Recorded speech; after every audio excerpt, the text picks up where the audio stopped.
Hi everyone, welcome back. We're going to spend the next 15-20 minutes just briefly chatting about assignment 1, which was released a few days ago. I think it was released on Monday night, so that's a few days ago now.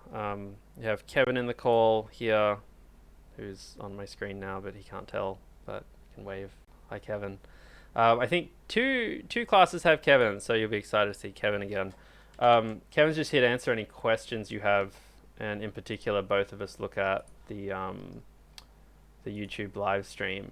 So, um, and I might get a couple of things wrong here, but let's see how we go. So, firstly, this assignment's a pretty small assignment in terms of the weighting in the course.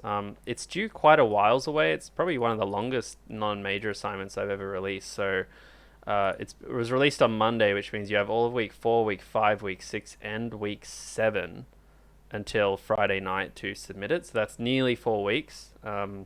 Your help sessions start next week for this course. That's organized by CSE, not by Kevin and I. And then you have your standard, late penalty, 1% of that mark awarded. You get 1% off the max every hour. So that just gives you a bit of leeway. If you generally, what we find is like students who really struggle sometimes want that extra weekend, and if they submit it on Saturday night, they're only going to be losing. They're only going to be getting like up to 25% of the mark lost, which is probably what they would have gotten anyway if they submitted it on time. There's a whole bunch of preamble to this assignment, but essentially the crux of it is that you're taking a whole bunch of text input, and that text input comes from books from Project Gutenberg, and you can just search books here. Egoist, a book of supermen, okay, and then you'll find some plain text copies of books like this, right? So this is a whole book that we have here. So if you have questions, please ask them now, and we can just go through them at the end. But the idea is that with your assignment, you're going to be reading in a text file that contains a series of books, where each book essentially starts with this opening thing and this closing thing. So naturally, there's an assumption that in all the books, there is no line anywhere that says star space start of this Project Gutenberg ebook title of book. So what that means is that from your perspective, you are able to, if you get a series of books that are kind of like, if you imagine, let me just pull this up. If you imagine, you have a book, like this is how the books are essentially in the files. You have like book one, and then, copy and paste from the website. And then, you have book 2 underneath it and stuff like this. So that's how all these books are essentially separated out. The kind of, one of the key parts of the assignment is the idea of pre-processing. Sometimes you'll hear this referred to as like parsing, where essentially you get this extremely big raw file full of all this information about the books, like a raw copy and paste, and then you have to send it through a series of filters, if you will. And these are quite well prescribed. I'm not going to go through them here because they're well written, but it's essentially splitting it up into words, removing useless words, combining words that are quite similar. For instance, like love and loves are the same word. One of them's just a plural. So like, combining them together. And essentially for a section of a book like this, you end up kind of converting it down to something quite simple. It really is reduced to a very simple series of words. So the assignment itself, all the code is here for you to get started with. I'll drag that out in a sec. Let me just dump that somewhere. But it's made up of a make file, which helps us out. Let me just pull out. Everything's frozen. Let me just pull this out. 2 seconds. Just lost it all. Oop.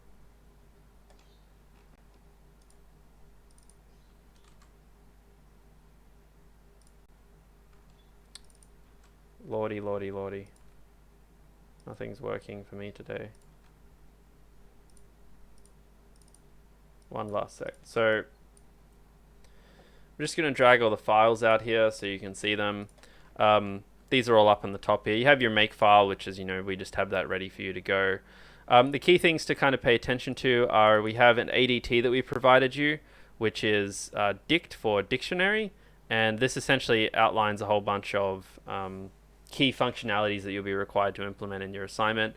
Creating something, freeing something. You're going to be inserting words into your dictionary. You're going to be finding words in your dictionary and finding the top 10 words in your dictionary and showing things. Now, in this assignment, we say in the spec further down that you have to implement this as a binary search tree.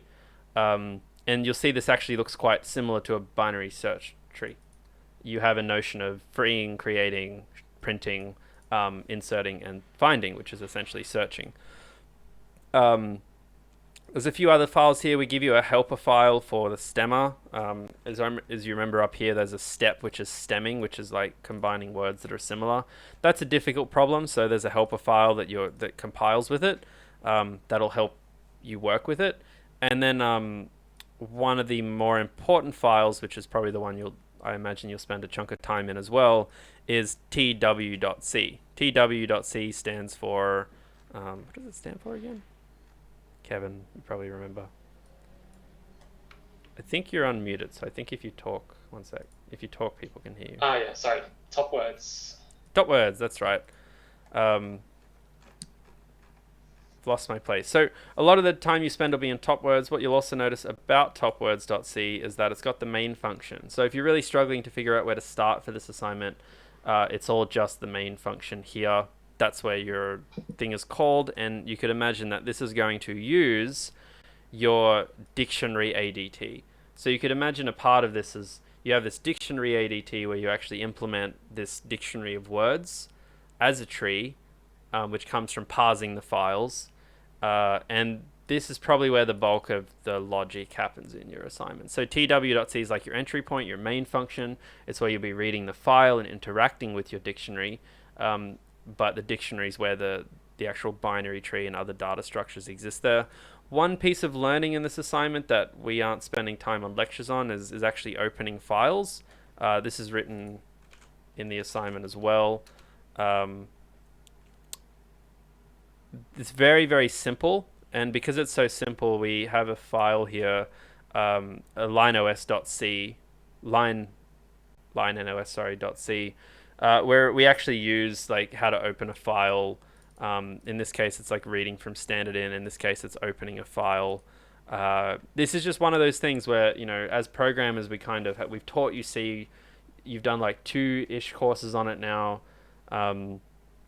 So for you to be able to kind of read this, do a bit of Googling, make sense of it, trial and error, try it out. It's not very complicated, but there's a few functions you'll need to actually open that original file with all the books in it. There's a lot of description about how to get started and how to actually read in from a book. As you can see here, at the highest level, you're writing a program that when you run it like this and you give it a number of words you're looking for and a whole bunch of Gutenberg books in the format we described, the output of your program, this is what the assignment is that it gives you the frequency of each of these words in the book. So it shows you the top 10 most frequent words in the book, in all the books, and how often they appear. Probably just the last couple of notes before we should go through some questions, is naturally this is a data structures and algorithms course, so we do expect, like when we give you data files, we expect them to take no longer than 1 second to be processed.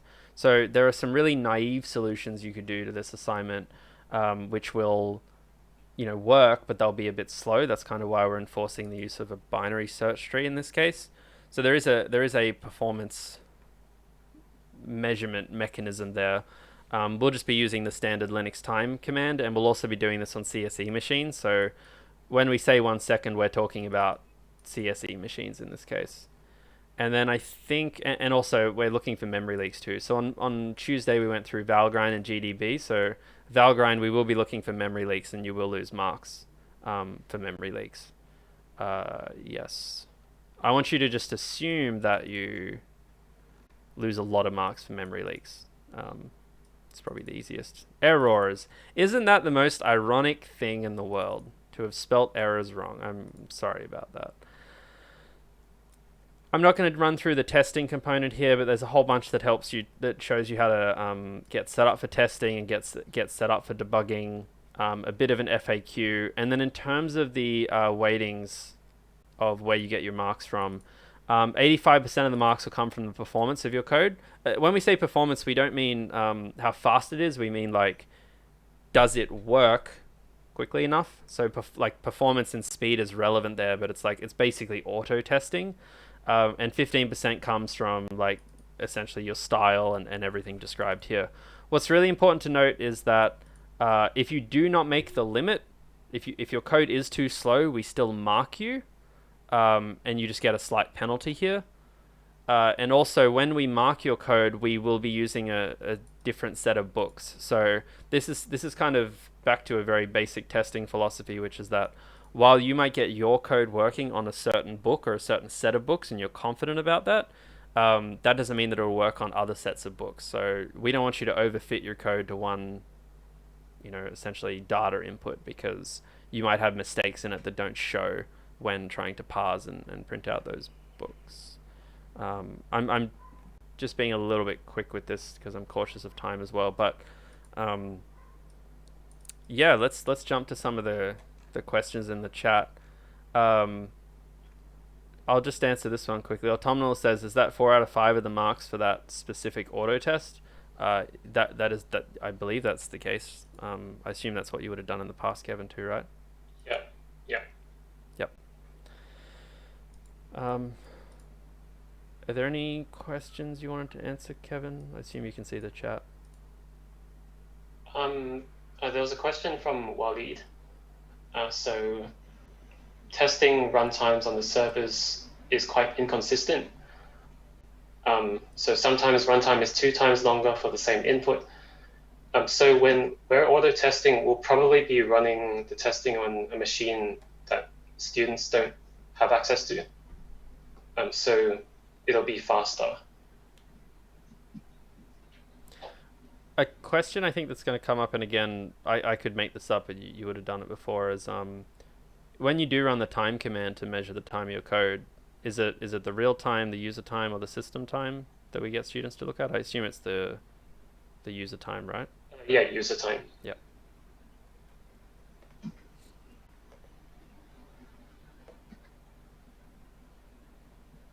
Cool. Some other people have asked about AVL trees. It does say that you have to use binary search trees. An AVL tree is a binary search tree. Oh, sorry, yeah. I was reading So, the 2, 3, 4 trees, yeah. someone was saying.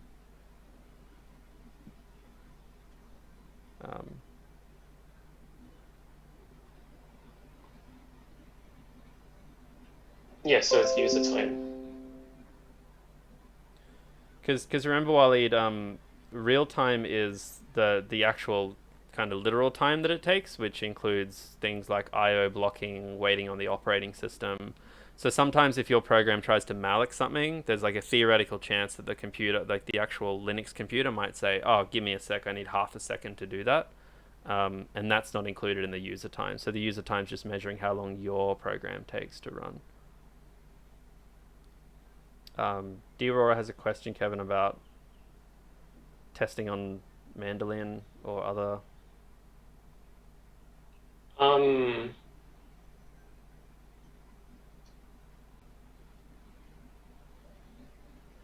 SSHing on the server.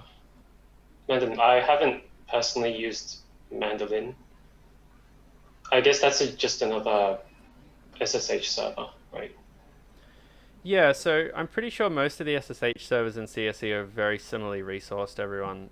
As Kevin said, it's about the load, because some servers get load due to students, and like, Kevin and I have access to servers that students don't really use. And then someone's also asked, will we do an average for the test to run?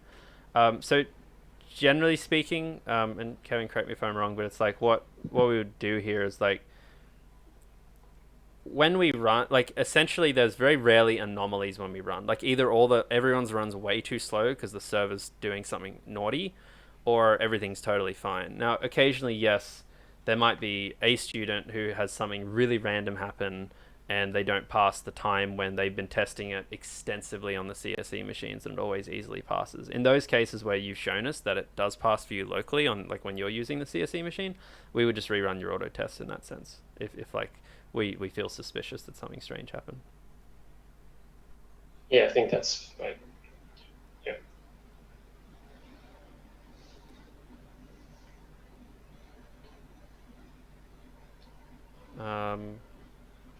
Kevin, any auto test command can be run by ourselves. So what kind of in summary, Kevin, how would you describe what testing is available for students in this testing section? So we have the check.sh script. So that actually generates expected output using a series of Linux commands. And then we compare that output to the output that your program produces for all the data files, so all the books that we give you.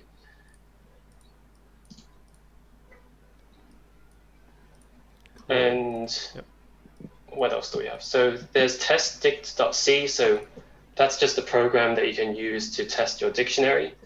If you decide to implement your dictionary ADT before tw.c, which we recommend because tw.c uses dictionary.c. Yes. So the bulk of the remember the bulk of the work that you'll all be doing in the assignment will be inside of tw.c, which is that's doing the input and the output and essentially being the client of the ADT, which is dict.c.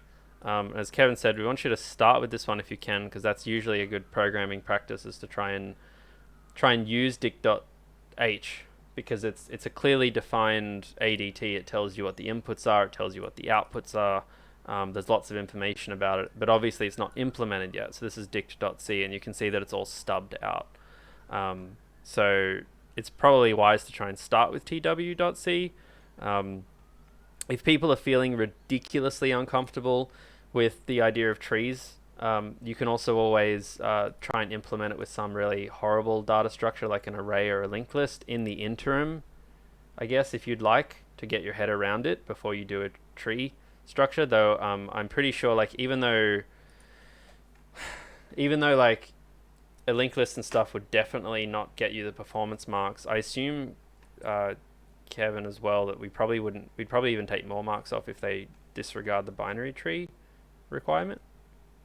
Yeah, because it says to use a binary search tree. So I just want to make that abundantly clear, because when I just said to people like you can start with that, I'm literally telling you, like, if you want to poke around with it to delete everything while you get comfortable, then sure. But like if you submit something that's not a binary search tree, if you do some other wacky thing, linked lists, arrays, just because you think it might work, you're gonna get like less than a quarter easily for this assignment. So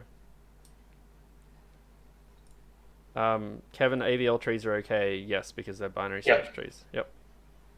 So the trees we've talked about are what, like it's just been binary search trees and different uses of them, and then we talked about AVL trees and 2, 3, 4 trees. So pretty much everything we've talked about with trees, with the exception of 2, 3, 4 trees, is okay. Yeah. Cool. Alec has a question at the bottom now. Yep, so there was a similar question on the forum, whether you can augment your binary search tree with a different data structure, like a linked list. As long as your primary data structure is a binary search tree, you can use other data structures if you want. Autumnal's question, we need to be able to access the tree both by alphabet and by frequency. Have we looked at anything that can help with that? Yeah, go Kevin. You probably have a better answer. I don't think you need to be able to search both by alphabet and frequency, because you're trying to, like, the purpose of the dictionary is to map words to their frequencies. So the thing that you'll be searching by is the word. But I don't know if you have a better answer. No, I think that sounds good. I mean, I think the just the key thing to remember is that so far in this course, the definition of a node has been an integer, but you're not constrained by that fairly straightforward definition. It can be more expansive than that.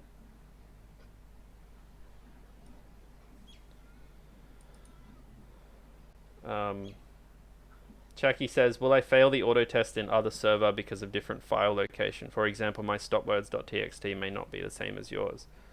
Uh, I don't think it's your stop words that's the problem. I think like in tw.c you're going to open a file and you're going to give a file name. And essentially when we test your code, we're just going to give a different file name when we test your code. So um,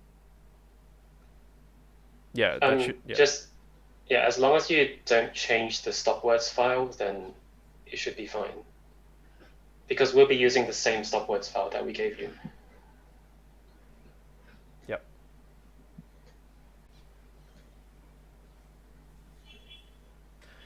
There's a few questions floating around about like, how do we get the top X words and stuff like that. I don't think we're probably going to comment too much on that because that kind of falls at the core of what the challenge of the assignment is. That's to think about how to use these data structures to solve this problem.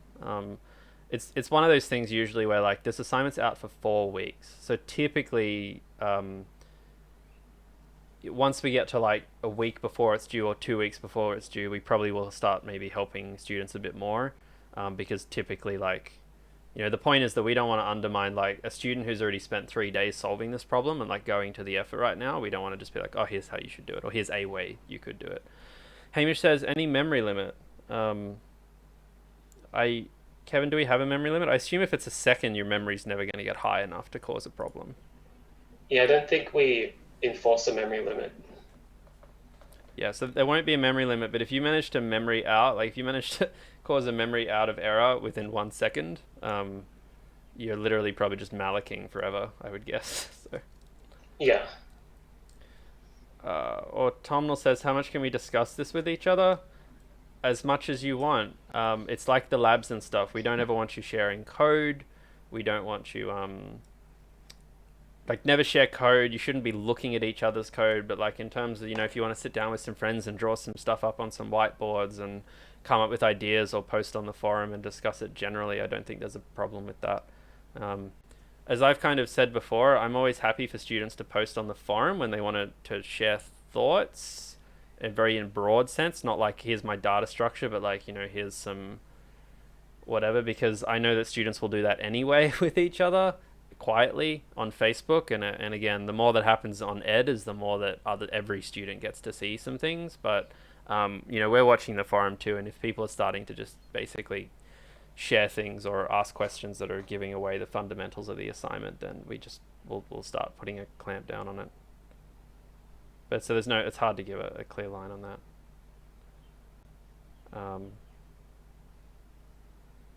But let me just say maybe is the short answer for that. I don't want to give anything too hard because we'll probably see just based on what people post.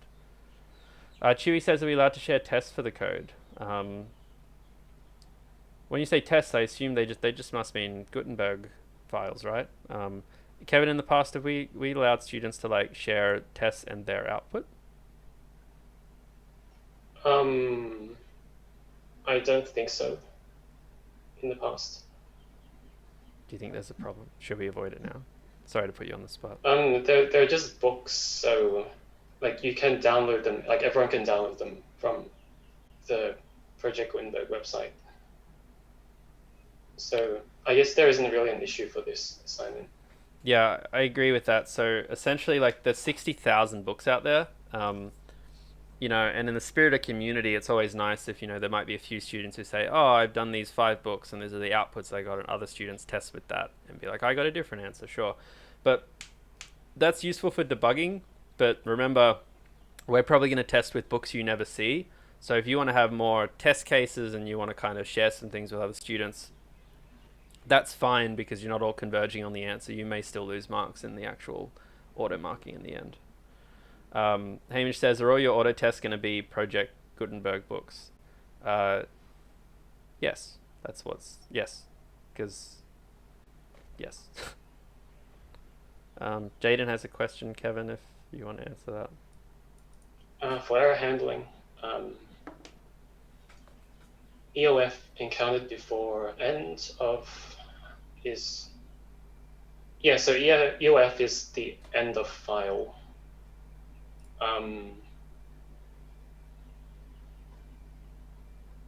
I think the answer to that question is yes. So you can check that by checking if the end of marker is in the file or not. I just let time slip past me here.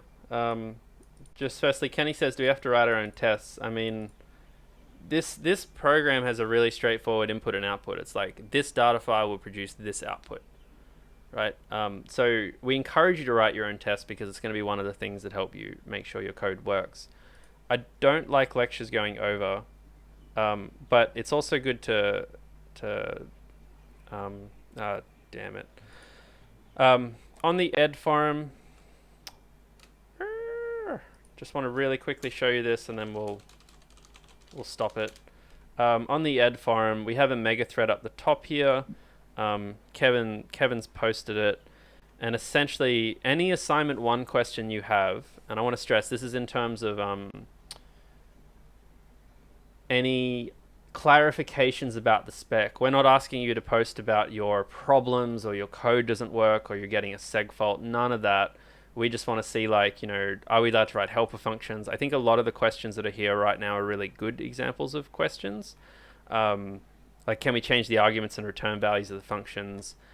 Please post them in this thread, because what it means is that other people who come along here can read this. So if you have questions or clarifications, stuff on probably what important, but like if you have questions or clarifications, just post them here. If you have specific issues with your code, we'd encourage you to go talk to your tutor or a help session on the forum. Naturally, again, we can't do much code debugging on the forum. Yeah, cool. And anything else, Kevin, before we wrap up? Great. Cool. Well, good luck with it. You got a ton of time. We got like another 2 whole weeks worth of class plus flex week. So, if you have any other things, post on the forum, as we said. So, thanks, Kevin, for coming, and thanks everyone for coming today as well. And I'll see you all next week.